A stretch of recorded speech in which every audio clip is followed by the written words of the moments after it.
As a kid, I was very carefree. I didn't care what anyone thought. I would do anything that made me smile no matter what. But out of all my numerous unique traits, and trust me, I had a lot, there was one in particular that stood out. When I was a kid, I would always play these games. And when I say games, I don't mean tic-tac-toe or I Spy like every other kid at that age was playing. These games were my own personal games for me and me only. Like, if I walked in a room, I could only leave if I left the way I came in. Or if I spun in a circle, I had to spin back around. And these games were so simple, but it satisfied this urge I couldn't quite put into words. Like, I'd be in my 5th grade dance class, and after everybody would do the spin choreography, I'd still be in the back trying to sneakily spin back around without getting scolded and labeled a delinquent in front of my entire class. It was like Simon Says. Well, if Simon Says was only played by one person, but still. Simon would follow me around during the day, giving me gentle nudges whenever he felt in the mood to play. And I never thought he was inconvenient. I was always able to brush these urges to the side if I really need to. Like, Simon Says, touch your nose. Simon Says, raise your hands. Simon Says, you did that terribly and you have to do it again until you get it right. This was something that I grew up with, so it was so normalized in my eyes, and I never saw any reason for me to scrutinize over it. Things started to change as I got older, though. And I know that 7th grade is just a year that people universally never want to think about ever again. But my 7th grade was especially significant, and I mean, Simon went crazy. He decided he was sick of these dumb children games, grabbed me by the collar and said, let's play. These urges that were once so menial were now becoming restrictions inhibiting my everyday life.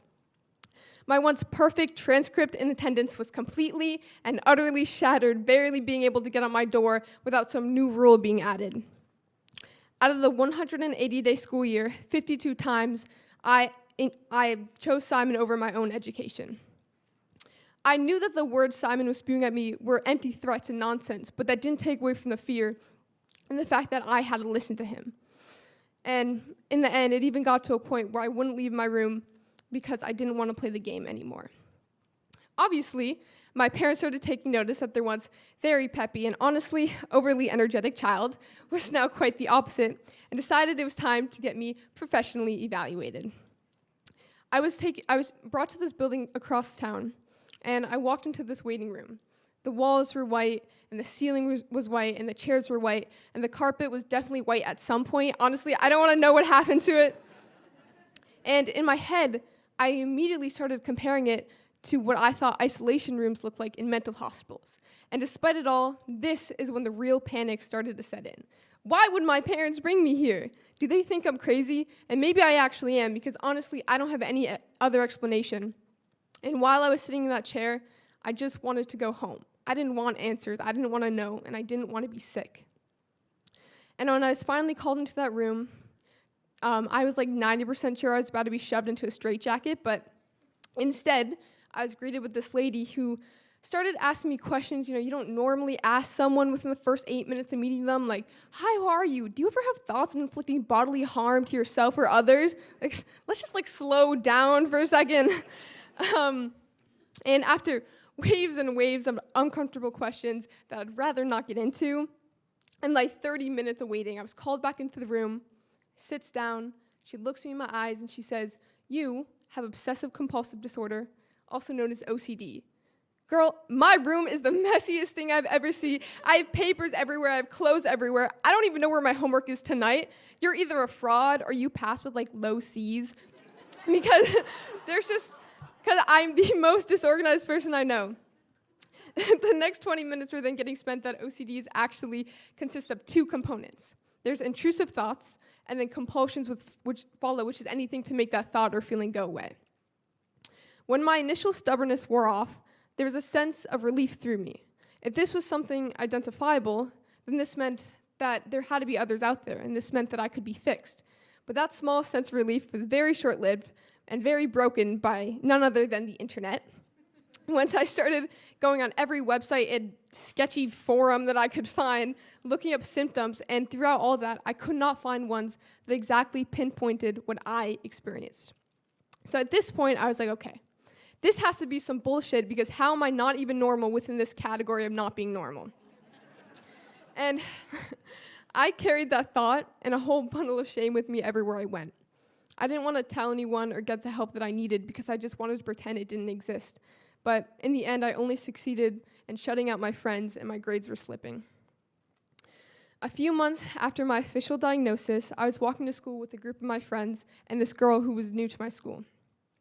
I only knew her in some of my classes, and I didn't have any more than surface level conversation with her, so I didn't really know her that well. But I was dozing off in my head rather than engaging in whatever 7th graders talk about at 8 a.m. when I suddenly snapped back to reality when I heard someone say the word OCD. I was so startled that I initially thought people found out my deep, dark, and terrible secret that I instinctively asked, "Why are you talking about OCD?" in a much harsher tone than I intended.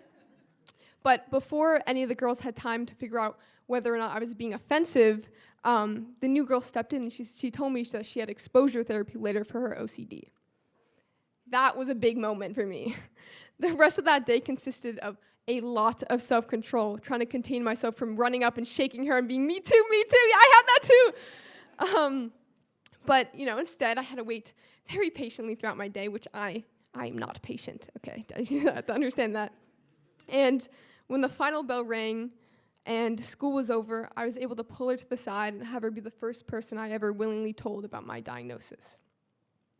We were able to open up and rely on each other, and even though her OCD was very different from mine, just knowing that we weren't alone meant so much, because reading a statistic online is so different from experiencing it. She helped me feel comfortable accepting the things that I couldn't control, and she pushed me to get the help that I needed. Even though it was a really long process, now I'm even at a point where I can think back and smile. And the truth of the whole matter is that there isn't a way to beat the game. You just have to accept the fact that if you and Simon are going to be spending this much time together, you have to learn how to get along. Thank you.